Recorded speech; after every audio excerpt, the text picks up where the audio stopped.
India मानवता mission. मैं mister Vijay Kumar Soran from Rohtak Haryana, member of all India मानवता मिशन। मैं जो देश के जाने माने समाज सुधारक को यहाँ पर बुलाता हूँ, जो अपने त्याग, तपस्या और बलिदान से आज मानवता को बढ़ावा देकर समाज को और देश को ऊंचा ले जाने का कार्य कर रहे हैं। तो आज मैं ऐसे शख्स से आपको रूबरू कराऊंगा जो कि आर्मी में रहते हुए अपना बहुत बड़ा कीमती समय निकालकर ग्रामीण अंचल में शिक्षा और रोजगार को बढ़ावा देने के लिए एक ग्रुप गंगा शिक्षा रोजगार के माध्यम से राजस्थान में ग्रामीण अंचल के शिक्षा को बढ़ावा दे रहा है और लोगों में जागरूकता को लाने के लिए बहुत बड़े लेवल पर कोशिश कर रहा है। Well done to commando Usharam Tholiya. Commando साहब, आज इतनी बड़ी मुहिम राजस्थान में आपने चला रखी है, आपका बहुत बहुत धन्यवाद। Thank you. कमांडो साहब, आपने जब आर्मी को ज्वाइन किया उस टाइम आप 10th पास करके आर्मी को ज्वाइन किया था। उसके बाद आपने 12वीं किया, BA किया, MA किया, MPhil किया और अभी आप PhD कर रहे हो। एक बहुत अच्छे एजुकेशनल काउंसलर, मोटिवेशनल स्पीकर हो, कैरियर गाइडर हो, वेलनेस फिटनेस कोच हो। इतने बड़े लेवल पर पढ़ाई करने के बाद आपने इसे हासिल करने के लिए आपका क्या जुनून था? ओके, सबसे पहले तो मैं आपके मानवता मिशन, जो कि आपका ऑल इंडिया लेवल पे मानवता मिशन चल रहा है, इस मानवता मिशन के सभी मेंबरों को बहुत बहुत धन्यवाद और बहुत बहुत उनका आभार व्यक्त करता हूं कि जिन्होंने मेरे को इस लायक समझा और आपने अपने स्टूडियो में मुझे मौका दिया। दूसरा, मैं आपके सभी जो मिशन के कार्यकर्ता, स्पेशली आप, मैं सबको यहाँ धन्यवाद और सबको मैं यानी शाबाशी देना चाहता हूँ कि आप इतने लेवल पे एक मतलब राजस्थान नहीं, एक आप इंडिया लेवल पे आप अपना मिशन चला रहे हो। और इस मिशन का मकसद केवल एक एरिया नहीं है, कुछ गिने चुने लोग नहीं है। आप तो पता नहीं कहाँ कहाँ, आंध्रा, केरला, इधर जम्मू कश्मीर, हिमाचल, पता नहीं कहाँ कहाँ SI और निर्धन लोगों की आप हेल्प आपके लोग घर पे जाकर करते हैं। तो आपका मिशन मैं करीब 4-5 साल से फॉलो कर रहा हूँ आपके मिशन को, और बहुत अच्छा मिशन है। तो मैं सबसे पहले तो आपके मिशन को यानी कि बहुत तारीफ और बहुत धन्यवाद मैं देना चाहता हूँ कि इतना अच्छा लेवल पे आप काम कर रहे हो।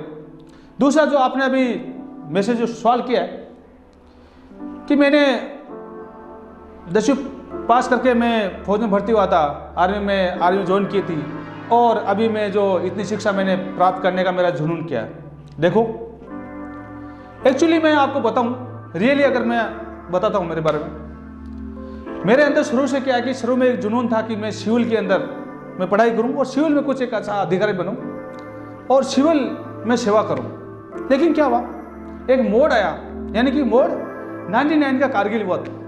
ये 99 का कारगिल वार वो एक ऐसा वार था कि यानी उस समय मेरी पढ़ाई चल रही थी और एक जुनून अंदर पैदा हुआ कि यारो मैं सिविल सर्विस की तैयारी कर रहा हूं, लेकिन सबसे बड़ी तो भक्ति ये है, सबसे बड़ी देशभक्ति तो एक देश सेवा। आर्मी के अंदर जाके बहुत अच्छी भक्ति कर सकते हैं, बहुत अच्छी देश सेवा कर सकते हैं, बहुत अच्छा जुनून, एक बहुत अच्छी हेल्प हम लोगों के लिए कर सकते हैं। तो एक मतलब क्या कि मेरे अंदर ये घर कर गया, ये जुनून है कि मुझे आर्मी में होना है। घर वालों ने काफ़ी मना किया, काफ़ी मतलब कि नहीं, इतना पढ़ाई आपने करके, इतना आपका माइंड इतना अच्छा है, इतना आप बिल्कुल यानी जो जानने हो। लेकिन देखो, अंदर जो एक बोलते हैं कि एक गोल होता है, जुनून होता है, वो जुनून था कि देशभक्ति करना है। और मैंने यानी कि 99 का जो कारगिल वार हुआ था और यानी कि 2000 के अंदर यानी मैं फर्स्ट भर्ती में गया और वहाँ मैं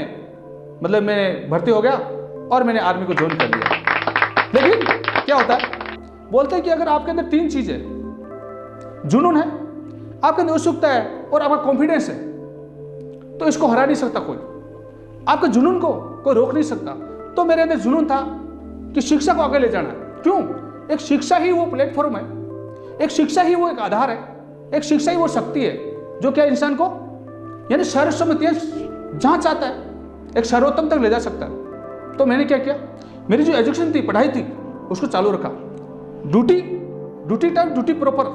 देखो आपको पता है एक कमांडो की एक कितनी हार्ड और कितना हार्ड वर्क ड्यूटी होती है। लेकिन क्या मैंने क्या किया था, जो भी टाइम मिलता था मेरे को, 1 घंटा मिलता था, 2 घंटा मिलता था, 3 घंटा मिलता था, लेकिन मैं क्या करता था, जो महापुरुष, जो अच्छे अच्छे महापुरुष, उनकी उपन्यास मैं मेरे पास रखता था, उनकी जीवनी को पढ़ता था मैं बिल्कुल, और उनके जीवन से बहुत कुछ मैं सीखता था।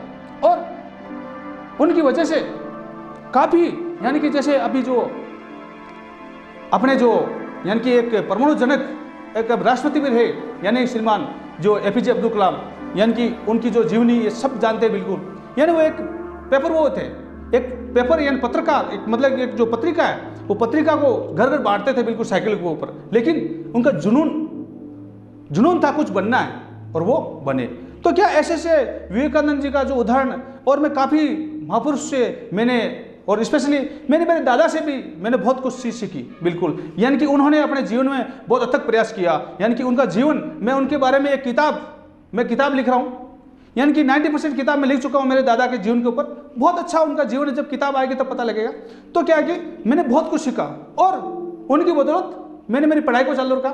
10th किया, 10th के बाद में 12th किया, BA किया, MA किया, B.Ed किया और MPhil किया और अभी PhD कर रहा हूँ। और यानी उसके बाद में जो बाकी जो स्पेशलाइजेशन है वो स्पेशलाइजेशन मैंने चालू रखा। किस लिए?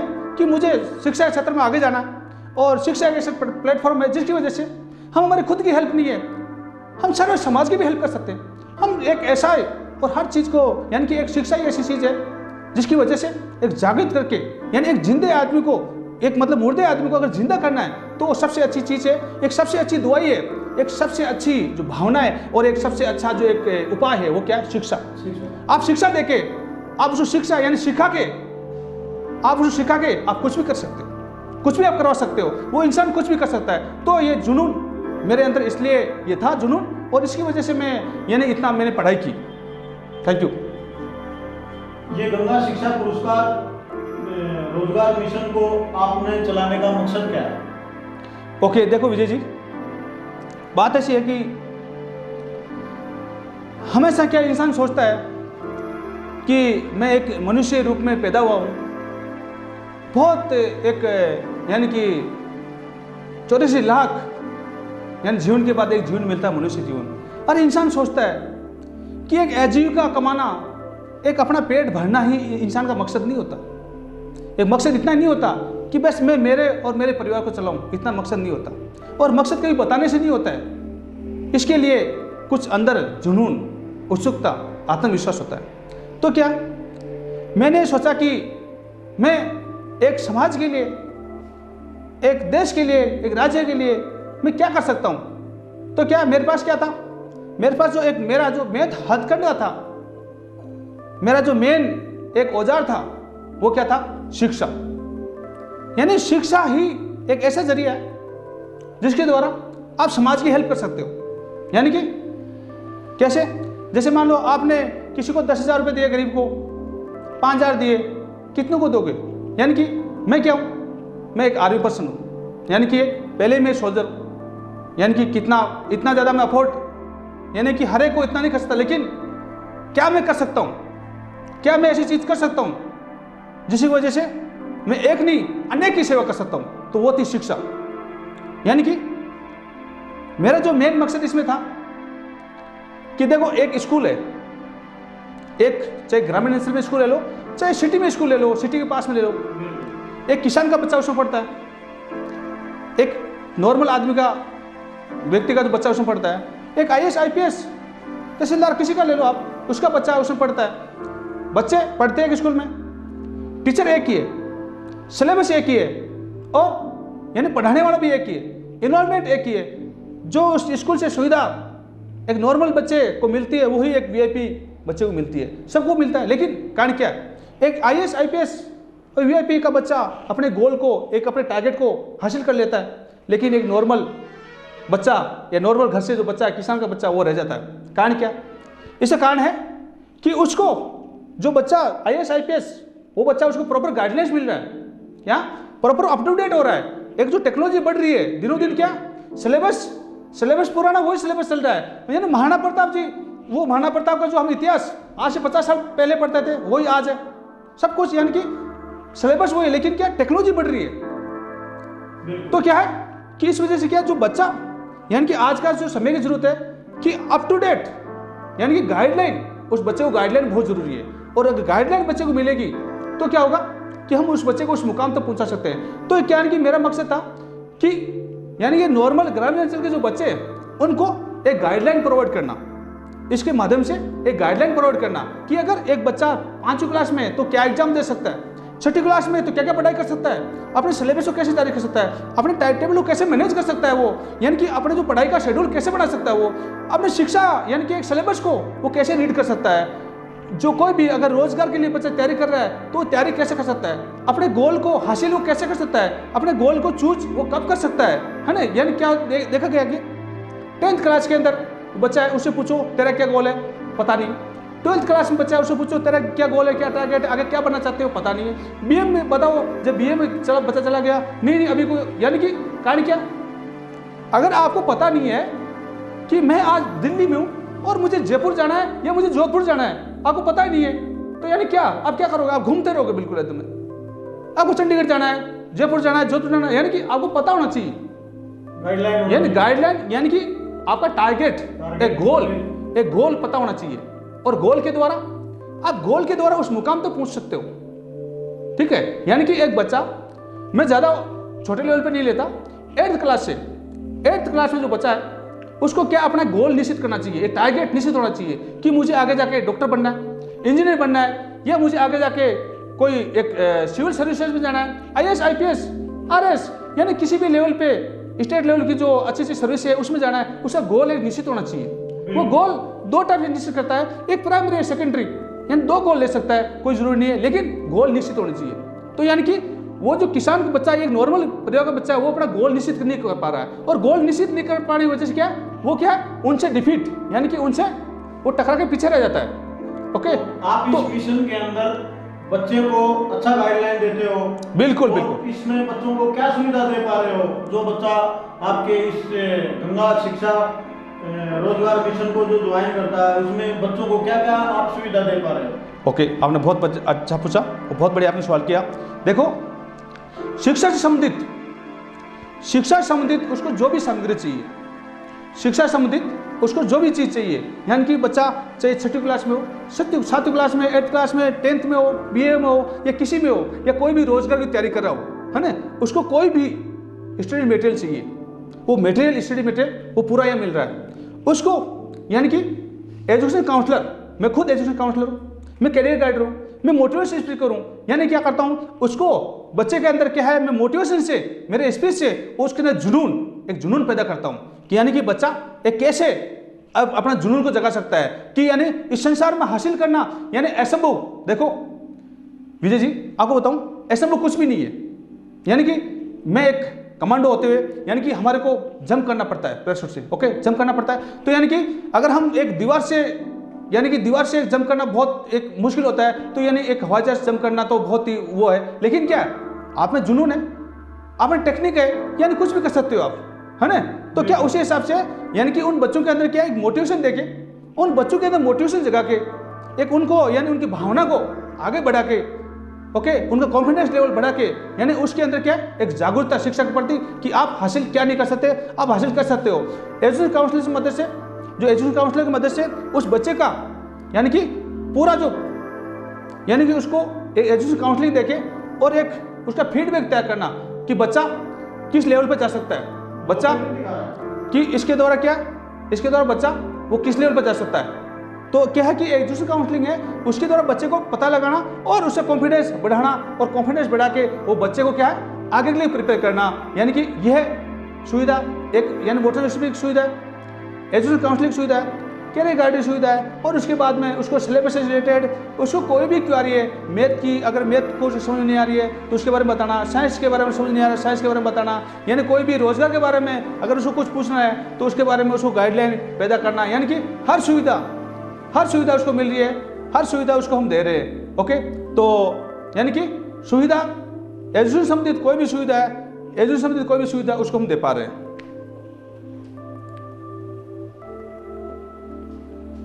तो इतना सब कुछ करने के बाद इसको आप कैसे मैनेज कर पा रहे हैं? ओके, देखो मैनेज की बात ऐसी होती है कि एक जुनून, एक उत्सुकता मेरे अंदर थी कि मुझे कुछ समाज के लिए करना है और मैं मेरा एक सहभागिता समाज को दूं।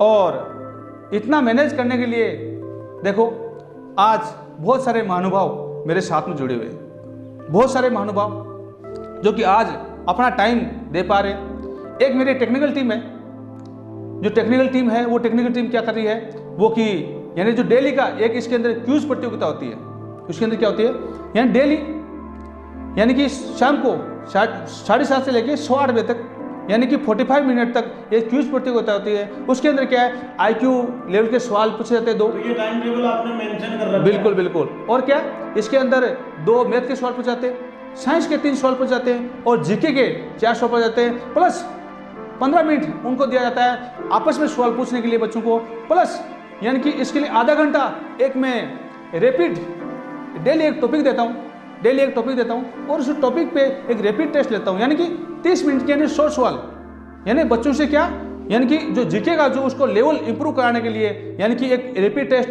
एक रैपिड क्यूज एक चलाया गया है।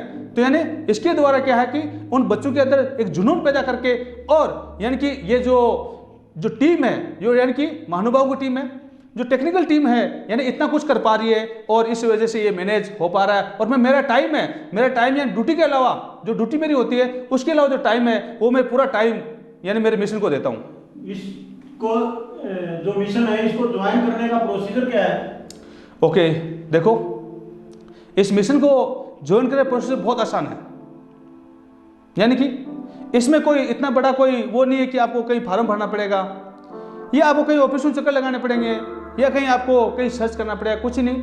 देखो मेरे जो नंबर है, व्हाट्सएप नंबर है मेरे हर जगह, तो कुछ नहीं, मेरे व्हाट्सएप नंबर है, उस पर व्हाट्सएप करना है और उसमें बोलना है कि मुझे ज्वाइन करना है। तो वो क्या है कि अपना एक एड्रेस, उसका एक नाम हो, पिताजी का नाम हो, एक उसका एड्रेस हो और फोटो, यानी उसके द्वारा वो अगर मतलब वो देगा और हम उसे पूछेंगे कौन सी क्लास में, वो हमारा काम है और इसके द्वारा वो ज्वाइन कर सकता है। ज्वाइन मतलब कोई वो नहीं है, आसान चीज़ है, कोई इतना बड़ा वो नहीं है इसमें। इसको ज्वाइन करने के लिए कौन सी क्लास के बच्चे इसको ज्वाइन कर सकते हैं? ओके, ज्वाइन करने के लिए देखो क्लास की बात ऐसी है कि जिसका मतलब ही हो, यानी गंगा शिक्षा और रोजगार, यानी कि एक शिक्षा गंगा या नदी, एक शिक्षा की नदी बहाना, एक रोजगार की नदी बहाना, यानी कि ये शिक्षा से जो बच्चा शिक्षा ले रहा है, उस जो सभी बच्चे जो शिक्षा प्राप्त कर रहे हैं, जो रोजगार के लिए लालायित हो रहे हैं, रोजगार के लिए उत्सुक हो रहे हैं, तो इन सभी के लिए ये दरबार खुला है, सभी इसको ज्वाइन कर सकते हैं। लेकिन एक मेरी धारणा है कि यानी कि जो छोटे बच्चे यानी 5वीं क्लास के तो बच्चे, तो वो बच्चे वो क्या है, मैं सोचता हूँ कि इनको क्या कि थोड़ा खेलने कूदने का टाइम होता है और थोड़ा क्या कि उतनी ज़्यादा मतलब गाइडलाइन जो मैं दे पाता हूँ वो गाइडलाइन उतनी ज़्यादा वो ले नहीं पाते, तो इसलिए यानी 5वीं क्लास तक के बच्चों को छोड़ गए, यानी 6ठी क्लास से लेके और आगे, यानी जब तक बच्चा रोजगार प्राप्त करा है कोई भी ज्वाइन कर सकता है इसको, कोई भी फैसिलिटी, कोई भी सुविधा इसकी ले सकता है, अपना कोई भी मेरे एजुकेशन संबंधित सवाल है वो सवाल पूछ सकता है। और ऐसी कोई बात नहीं है कि अगर वो ज्वाइन नहीं करेगा सवाल नहीं पूछ सकता, नो, सवाल कोई पूछ सकता है उसके अंदर, यानी कि कोई ऐसी वो नहीं है कि ज्वाइन करेगा तभी सवाल पूछ सकता है, वो मतलब एजुकेशन संबंधित कोई भी यानी कि सुविधा है वो प्राप्त कर सकता है। तो इसको ज्वाइन करने के लिए आपको कोई रुपया पैसा देना पड़ेगा? कोई भी बच्चा ज्वाइन करता है इसको तो उसके लिए आपको कोई रुपया पैसा देना पड़ेगा? देखो मेरा हमेशा ये एक चीज़ रही है बिल्कुल कि साईं इतना दीजिए जामे कुटुंब समाए, मैं भी भूखा ना रहा हूँ साधु ने भूखा जाए, ठीक है।